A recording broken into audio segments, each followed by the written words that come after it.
I've already had a couple of questions this morning about making the scatter plot in assignment 1, where it's supposed to use spaces from go as your X and this rent as your Y.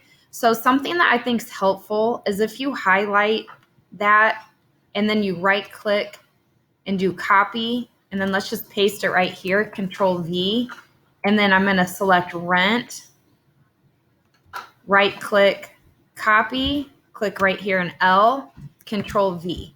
So now we have our X axis and our Y axis beside each other. Now I'm going to highlight all of them, including the names. And then I'm going to click on the chart button.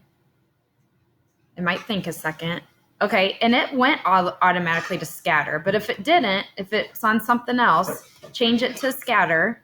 Okay, and it automatically put my X and my Y axis or my Y variables.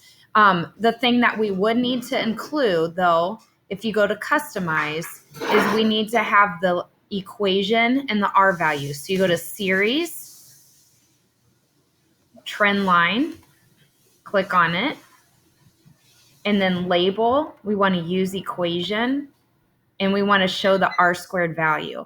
So now you have everything you need to answer the question. Also, some of you guys, to copy your chart, you're copying this whole sheet. Don't do that. Go to these 3 dots right here and go to copy chart. And then it will just show me your chart. So I hope this helps you guys with all the assignments, but especially assignment 1.